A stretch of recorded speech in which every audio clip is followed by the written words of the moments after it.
अस्सलामुअलैकुम नाज़रीन, आज मैं निकाह से पहले प्रेग्नेंट हो जाना इससे मुतालिक चंद बात आपकी खिदमत में पेश करूंगी और अपने लिए जहन्नुम का रास्ता आसान कर लेती हैं। प्यार के नाम पर गुनाह। आज के दौर में लड़के लड़कियां social media, Instagram, DMs, calls और मिलने के जरिए इस हद तक पहुंच जाते हैं कि निकाह से पहले ही जिस्मानी ताल्लुकात बना लेते हैं। फिर जब लड़की प्रेग्नेंट हो जाती है तो छुपाने के लिए गोलियां, दवाइयां, झूठ और गुनाहों का दूसरा सिलसिला शुरू हो जाता है।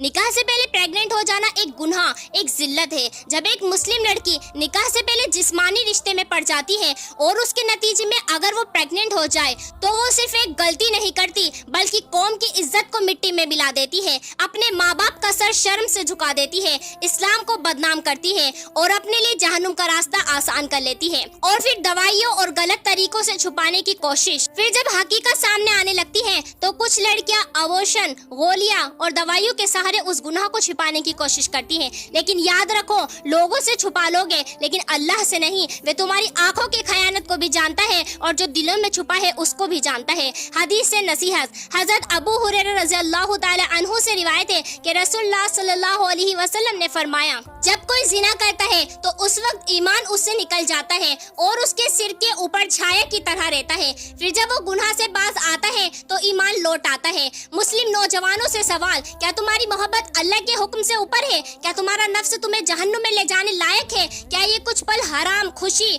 तुम्हारी पूरी जिंदगी और आखिरत की बर्बादी के बराबर है?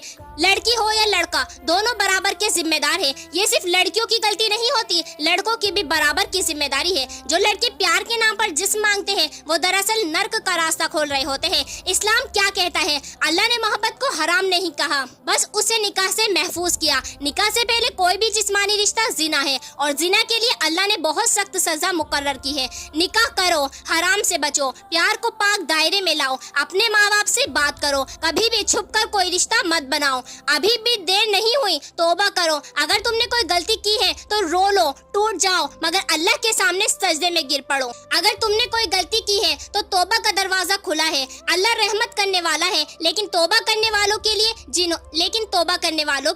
जिन्होंने तौबा नहीं की और हराम में डूबे रहे उनके लिए आखिरत में सिर्फ अजाब है। और अल्लाह तौबा करने वालों से मोहब्बत करता है और वो पाकीज़गी इख्तियार करने वालों से मोहब्बत करता है। इस वीडियो को एक अमानत समझकर आगे बढ़ाओ। हर उस बहन तक पहुंचाओ जो मोहब्बत के नाम पर खुद को मिटा रही है। हर उस भाई तक पहुंचाओ जो किसी मासूमियत से खेल रहा है। शायद ये चंद अल्फाज किसी का गुनाह रोक दे, किसी का ईमान बचा ले और तुम्हारे लिए कयामत के दिन ये एक वीडियो सवाब का पुल बन जाए, जन्नत तक ले जाने वाला। क्योंकि हो सकता है कि किसी की हिदायत का जरिया तुम ही बन जाओ और यही तुम्हारे लिए